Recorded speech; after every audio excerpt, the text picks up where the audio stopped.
Kita main kuat aja.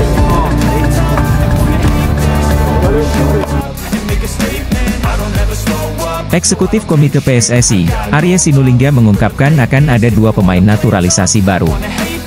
Meski tak gamblang menyebutkan nama Kevin Dix, namun Arya tak menampik dia menjadi salah satu pemain yang memiliki komunikasi intens dengan PSSI. Kevin Dix sempat ke Indonesia untuk berlibur di Bali. Namun pada kesempatan itu, Arya Sinulinga tidak bertemu dengan pemain keturunan Belanda Indonesia ini. Arya Sinulinga memang tak berani untuk berkomentar lebih jauh soal kedatangan pemain naturalisasi itu.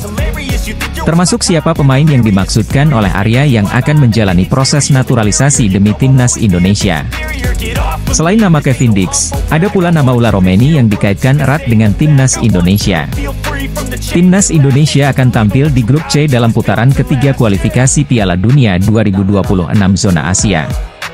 Timnas Indonesia akan menghadapi lawan kuat seperti Jepang, Australia, Arab Saudi, Bahrain dan Cina. Jelang putaran ketiga ini, Timnas Indonesia kebanjiran kabar bahagia. Timnas Indonesia berada di pot 6 pada drawing babak ketiga kualifikasi Piala Dunia 2026 zona Asia. Hasil drawing atau undian kemudian menempatkan Timnas Indonesia di grup C. Menariknya, grup ini berisikan negara-negara kuat. Marcelino Ferdinand dan rekan-rekan akan bersaing dengan 5 negara lain seperti Jepang, Australia, Arab Saudi, Bahrain dan Cina. Menurutnya Ben Griffiths, Timnas Indonesia berada di grup yang cukup berat dan bakal sulit bagi skuad Garuda jika ingin finish di urutan 2 besar. Dia mengatakan Jepang dan Australia yang sudah langganan ke Piala Dunia, akan mengambil alih 2 peringkat teratas di papan klasemen nanti. Sedangkan Arab Saudi yang kekuatannya cukup bisa mengimbangi 2 negara di atas, diprediksi bakal finish di peringkat 3 atau 4. Dengan demikian, untuk bisa maju ke babak keempat Timnas Indonesia harus bersaing dengan Bahrain dan Cina untuk berada di posisi 4 besar.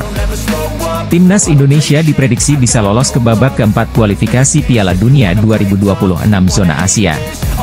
Prediksi tersebut disampaikan salah satu pandit asing asal Amerika Serikat, Ben Griffiths. Garuda tergabung di grup C kualifikasi Piala Dunia 2026 zona Asia bersama raksasa Asia seperti Jepang, Australia, Arab Saudi, Cina, dan Bahrain.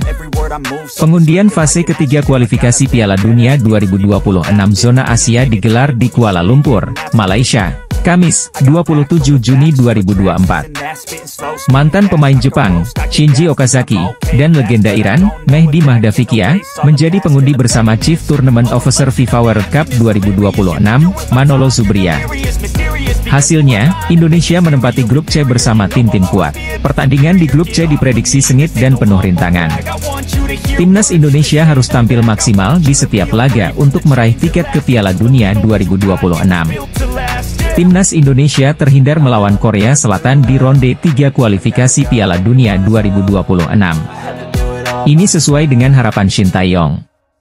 Sebab Shin Tae-yong sempat mengatakan akan menjadi hal berbahaya jika Indonesia satu grup dengan Korsel. Korsel pasti sangat tahu cara bermain skuad arahan Shin Tae-yong.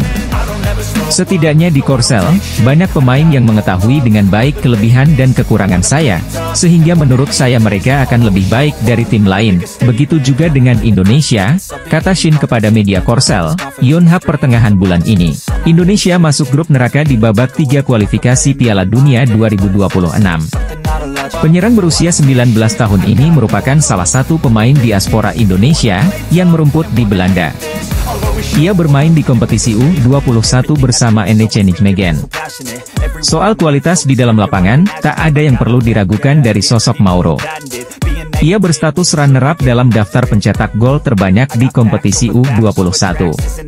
Sementara, soal kemauan membela timnas Indonesia, Mauro juga tak perlu lagi diragukan.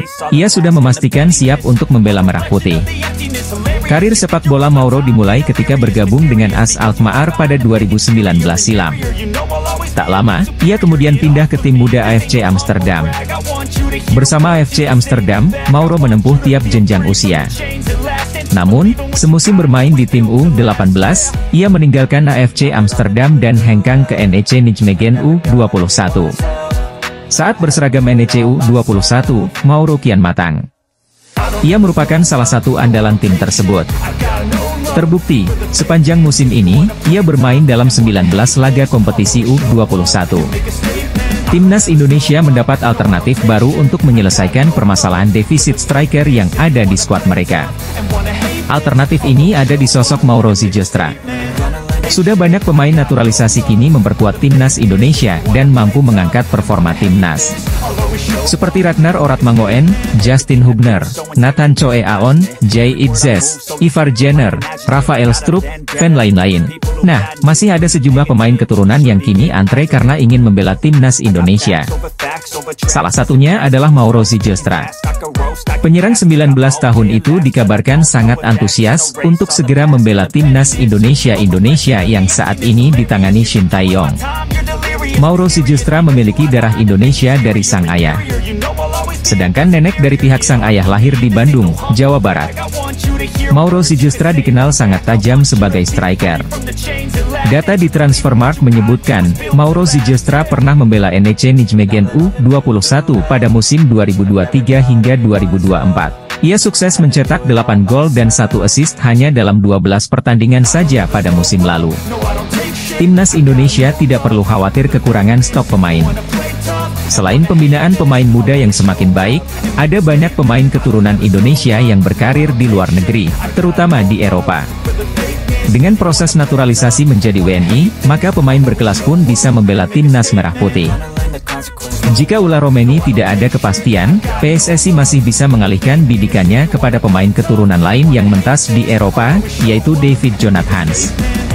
Jonathans punya profil mentereng karena saat ini tercatat sebagai pemain Bayern Munchen, klub raksasa di Jerman dan Eropa.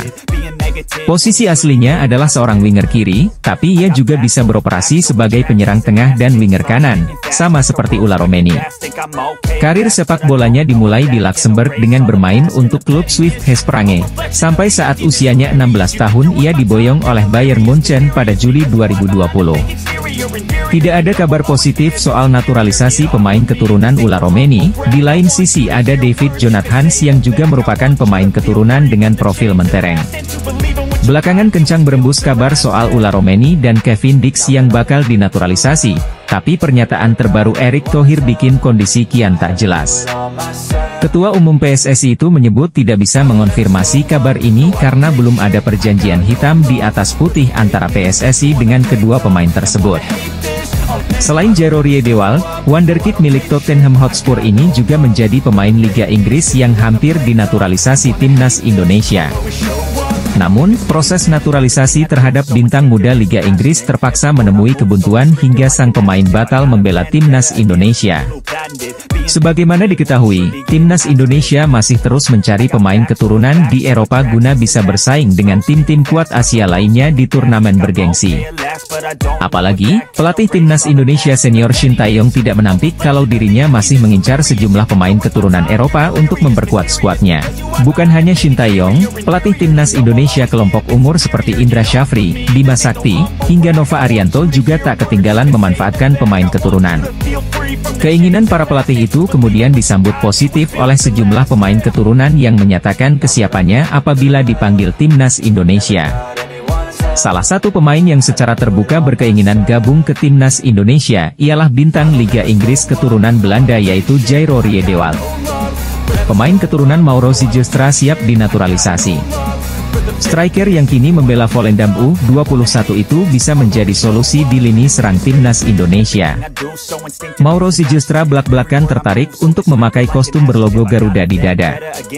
Sayangnya hingga detik ini PSSI belum memberikan penawaran resmi untuknya. Dia berharap kepada Fardi Bahdim selaku perwakilan PSSI di Belanda untuk segera memproses naturalisasi. Mauro Zylstra berjanji bakal berkontribusi apik untuk skuad Garuda arahan Shin Tae-yong. Statistiknya bukan kaleng-kaleng, dia berhasil mencetak 8 gol dan 1 assist hanya dari 12 pertandingan. Angkat itu membuat Mauro Zylstra finish di posisi runner-up top skor. Ini menjadi catatan yang bagus buat Timnas Indonesia yang masih kekurangan striker tajam. Ketua Umum, Ketum, PSSI, yakni Erick Thohir, angkat bicara mengenai perkembangan proses naturalisasi calon kiper Timnas Indonesia, yakni Martin Paes. Kiper FC Dallas itu sejatinya sudah berstatus sebagai warga negara Indonesia. Status itu didapatkannya usai mengucap sumpah setia di Kanwil Kemenkumham, Jakarta Timur, pada 30 April 2024 lalu. Sayangnya, ex-kiper FC Utrecht tersebut masih belum bisa membela timnas Indonesia. Hal itu dikarenakan dirinya terganjal satu aturan perpindahan kewarganegaraan dalam aturan FIFA. Dalam aturan tersebut, pemain tidak boleh berpindah kewarganegaraan ketika dirinya sudah pernah membela timnas pertama saat berusia 22 tahun. Masalahnya, Paes pernah membela timnas U20 Belanda saat dirinya berusia 22 tahun pada 2020 lalu. Hal itulah yang saat ini tengah dibereskan oleh PSSI. Untuk bisa membela timnas Indonesia, Paes harus menjalani sidang pengadilan arbitrase olahraga terlebih dahulu.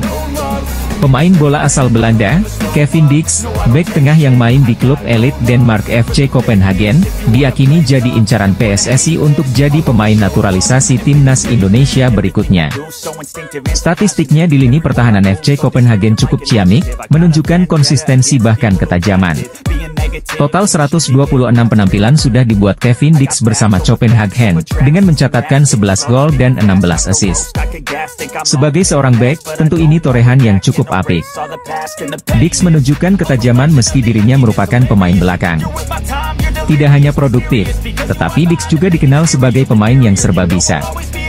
Bukan cuma bek sentral, pemain berdarah Belanda, Indonesia ini juga fasih berperan sebagai bek kanan maupun bek kiri.